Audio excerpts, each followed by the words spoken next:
Okay students, सो Coulomb's law के जैसे कि हम लोग कुछ क्वेश्चंस डिस्कस कर रहे थे और जिनके लिए हम लोग कल सिंपल फॉर्मेट में कूलॉम्स लॉ लगा रहे थे। आज कुछ क्वेश्चंस आएंगे जो वेक्टर से, Coulomb's law in vector form से लगने वाले होंगे।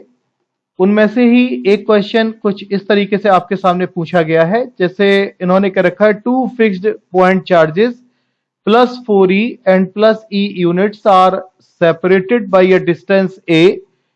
Where should a third point charge is placed for it to be in equilibrium? Question में इन्होंने क्या रखा है, थोड़ा सा फिगर से हम लोग समझ लेते हैं।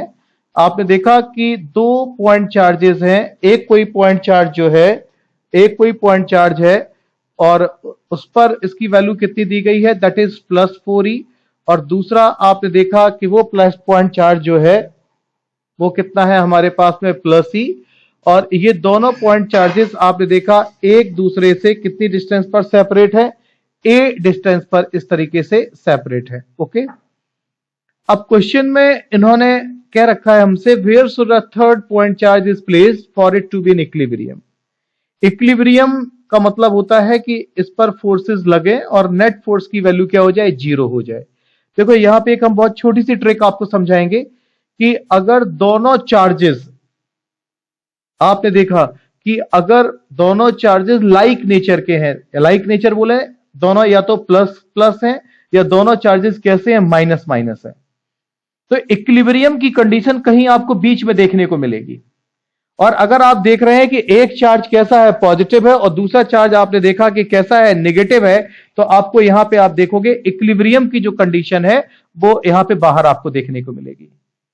तो एक चीज पहले हम यहां पे क्लियर कर लेते हैं कि जो दोनों चार्जेस हैं वो मेरे पास में दोनों चार्जेस कैसे हैं, लाइक नेचर के हैं, यानी कि दोनों चार्जेस आपने देखा इस तरीके से प्लस 4e और ये प्लस ई है और एक दूसरे से ए डिस्टेंस पर सेपरेट है, then it is confirm that कि यहां पे इक्विलिब्रियम की कंडीशन कहीं हमें बीच में देखने को मिलेगी।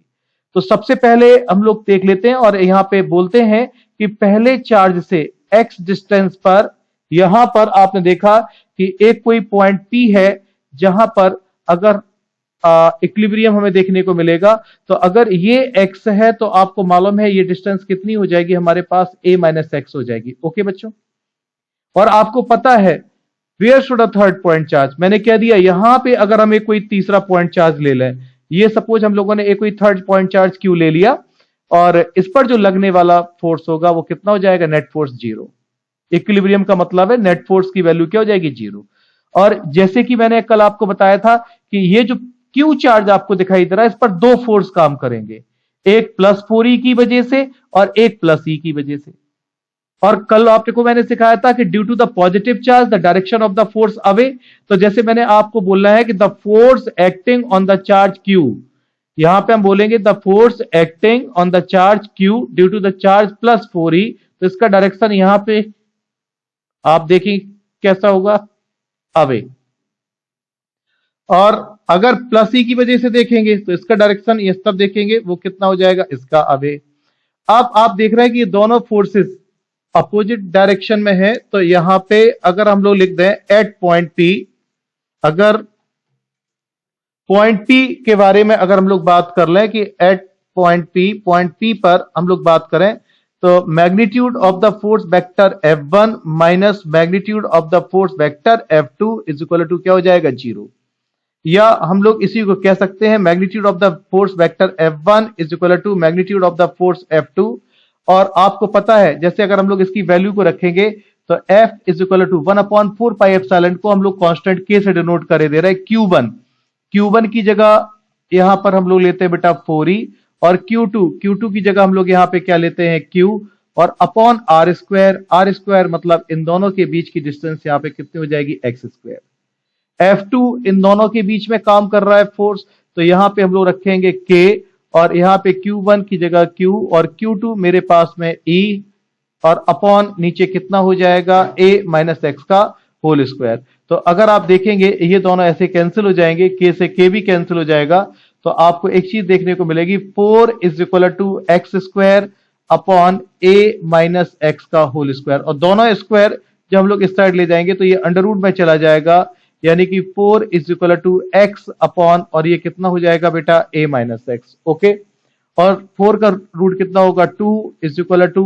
एक्स अपॉन, और ये कितना हो जाएगा a माइनस एक्स, और जब क्रॉस मल्टीप्लाई कराएंगे तो 2a minus 2x is equal to x।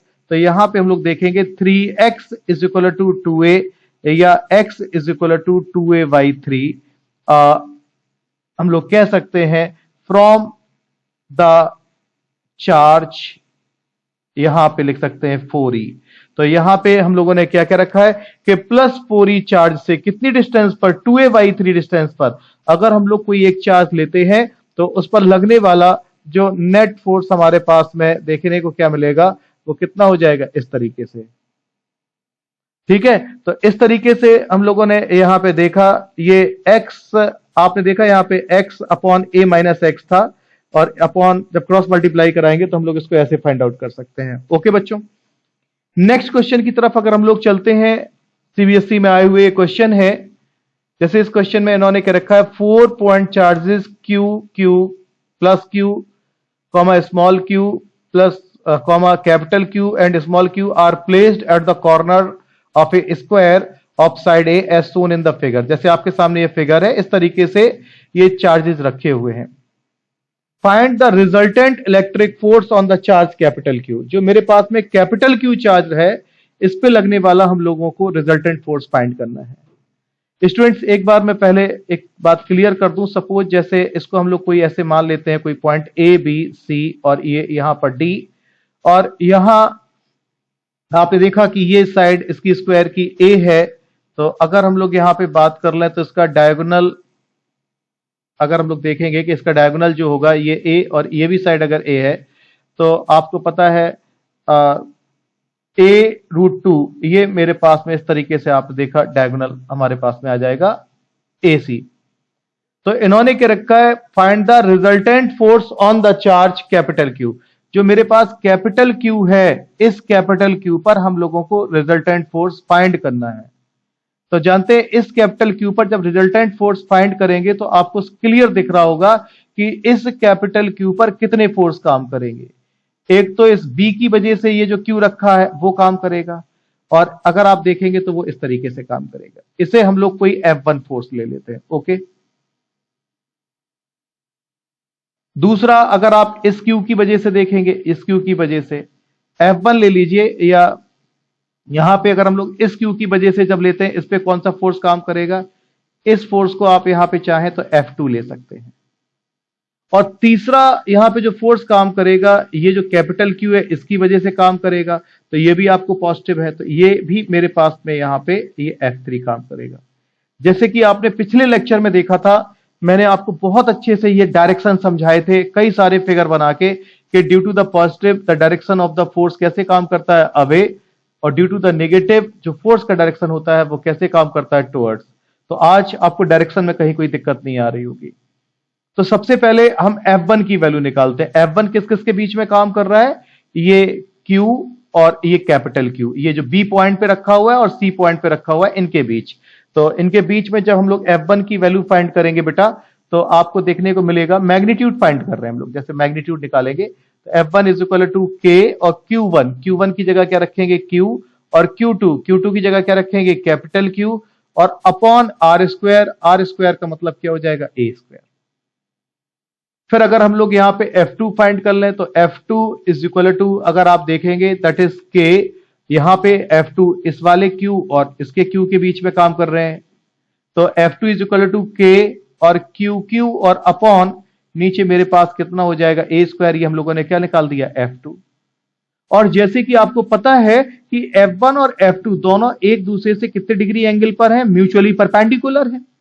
तो अगर हम इन दोनों का रिजल्टेंट निकालें, और आपको पता है कि कभी भी अगर दो वेक्टर म्यूचुअली परपेंडिकुलर है तो उनका जो रिजल्टेंट होगा वो F dash is equal to F1 square plus कितना हो जाएगा F2 स्क्वायर। तो जब हम लोग इसकी वैल्यू रखेंगे तो यहां पर आप देखेंगे K Q upon A square का होल स्क्वायर, और प्लस अगर आप देखेंगे K Q upon A square का होल स्क्वायर, ये आप इस तरीके से देखेंगे।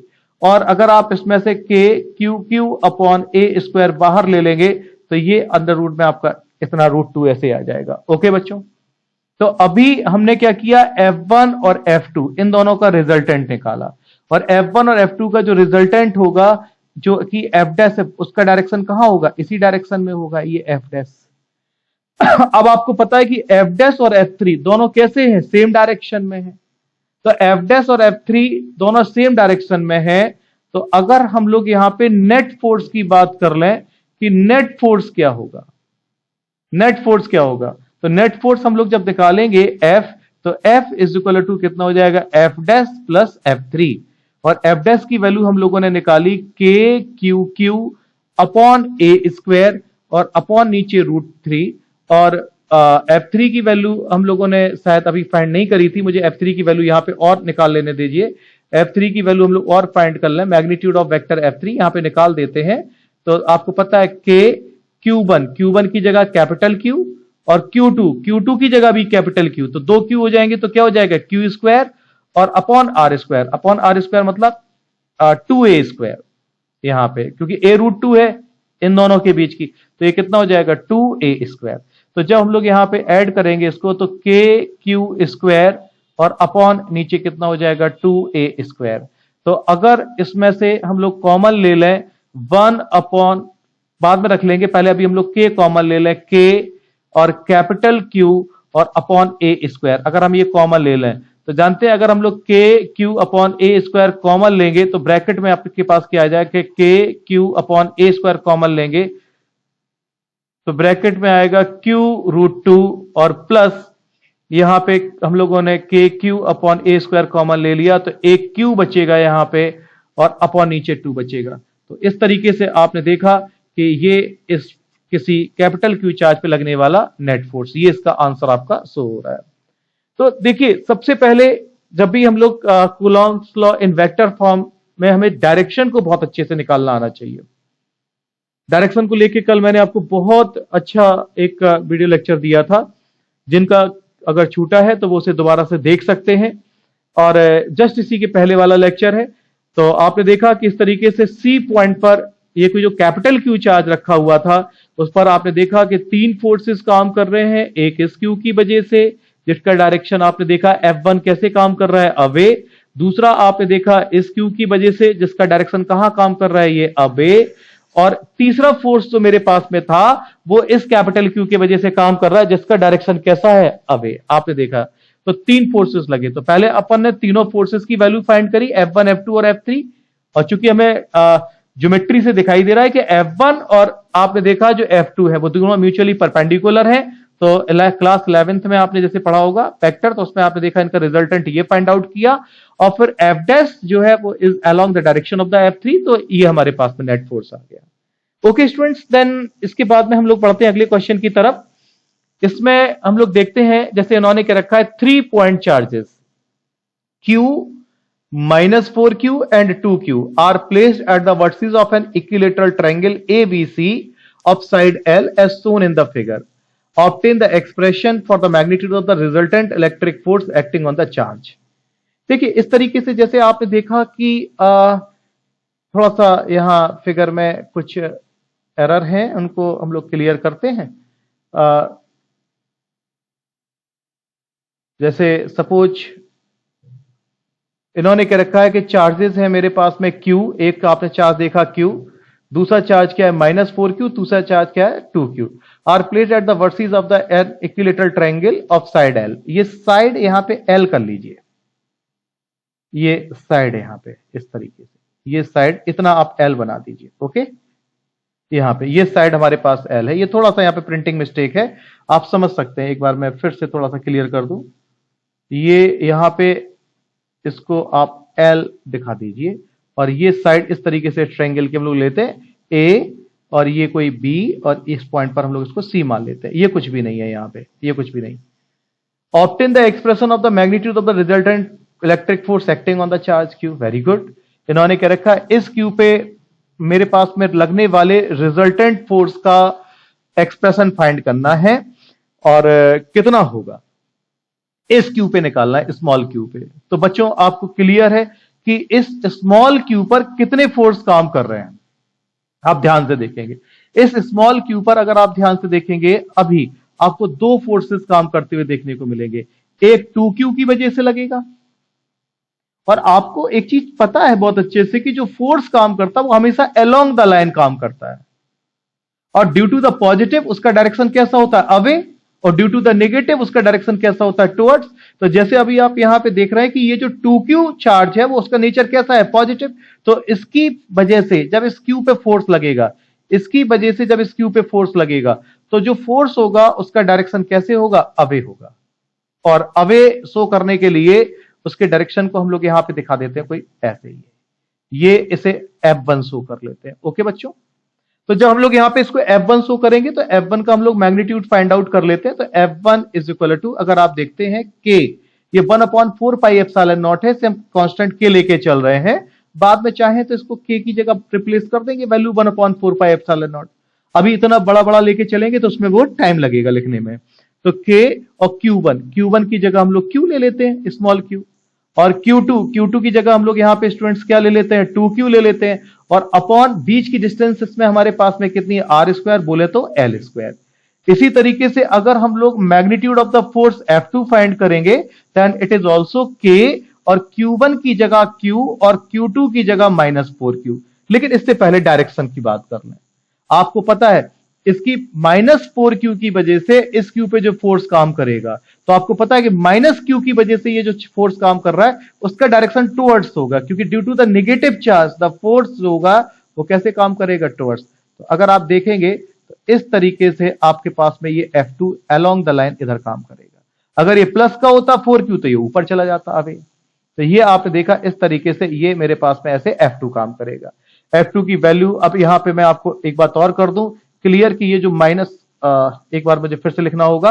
जैसे फिर से बात करते हैं यहां पे कि पहले 2Q की वजह से इस पे लगने वाला जो फोर्स होगा that is magnitude of vector F1 is equal to कितना होगा, सॉरी मुझे एक डिस्टेंस भी दिखानी होगी यहां पे, ये इरेज हो गया है, तो ये L डिस्टेंस इतनी ही है, और 2Q की वजह से जो फोर्स होगा उसका डायरेक्शन आपको पता है दैट इज F1। अब -4Q की वजह से जो फोर्स होगा उसका डायरेक्शन क्या होगा, F2, और पॉइंट यहां पे अगर आप देखेंगे B और C इस तरीके से।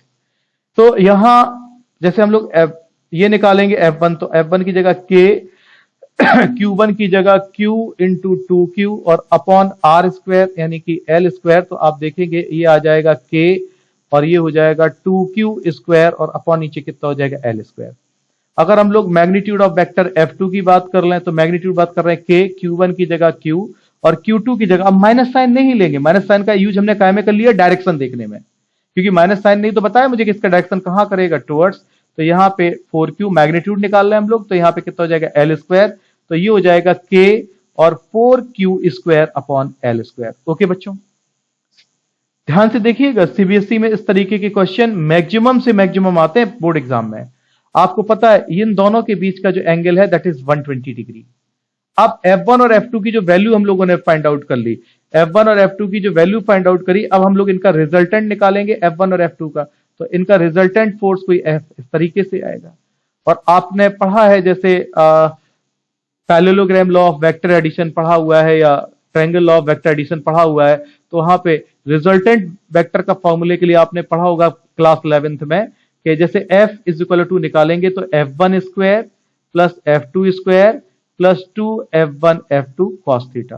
तो जब हम लोग यहाँ पे बात कर लेंगे यहाँ पे इसको, तो F1², तो F1² की जगह हम लोग क्या रख देंगे, K, और यहाँ पे 2Q² और अपॉन L² का होल स्क्वायर। और F2² की अगर हम लोग बात कर लेंगे तो कितना हो जाएगा, K, और यहां पे हो जाएगा 4Q² और अपॉन नीचे कितना होगा, L² का होल स्क्वायर। और प्लस यहां पे अगर हम लोग थोड़ा सा यहां लिख देते हैं 2F1 की जगह हम लोग क्या लिख देते हैं, K, और ये कितना 2Q² और अपॉन नीचे कितना हो जाएगा, L²। और यहां F2 की वैल्यू रखेंगे तो ये कितना हो जाएगा, K, और ये कितना हो जाएगा 4Q² और अपॉन नीचे कितना हो जाएगा, L²। और cos 120 आपको पता है यहां पे 120 डिग्री एंगल है, तो cos 120 की वैल्यू होगी -1/2। तो -1/2 से देखो ये 2 से तो 2 कैंसिल ही हो गया। अब ये पूरा अंडर रूट में चल रहा है, तो पूरा अंडर रूट में चल रहा है, तो चलो हम लोग इसको सॉल्व करते हैं यहां पे।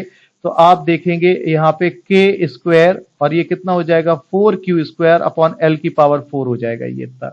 और यहां पे अगर आप देखेंगे तो ये कितना हो जाएगा के स्क्वायर, और ये कितना हो जाएगा 16 क्यू स्क्वायर और अपॉन एल की पावर 4 हो जाएगा। और ये माइनस जो आपने लिया है ये माइनस आगे आ जाएगा और यहां पे होगा के स्क्वायर और मल्टीप्लाई कराओगे 4 टू जा कितना हो जाएगा 8 क्यू स्क्वायर और अपॉन नीचे कितना हो जाएगा एल की पावर 4 हो जाएगा।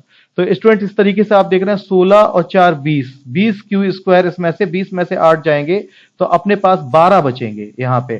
तो अंडर रूट में अगर आप देखेंगे तो अपने पास में आएगा के स्क्वायर और ये कितना 12 यानी कि 12 क्यू स्क्वायर और अपॉन नीचे कितना हो जाएगा एल की पावर 4।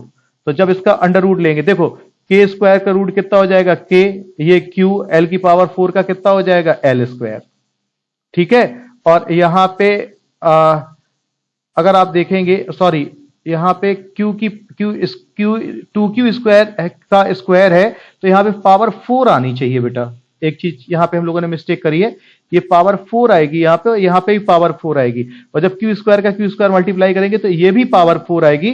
तो इस तरीके से यहां पे पावर 4 आएगी। ओके, तो जब पावर 4 आएगी तो यहां पे के क्यू स्क्वायर, क्यू की पावर 4 का रूट के क्यू स्क्वायर और अपॉन यहां पे कितना होगा एल स्क्वायर।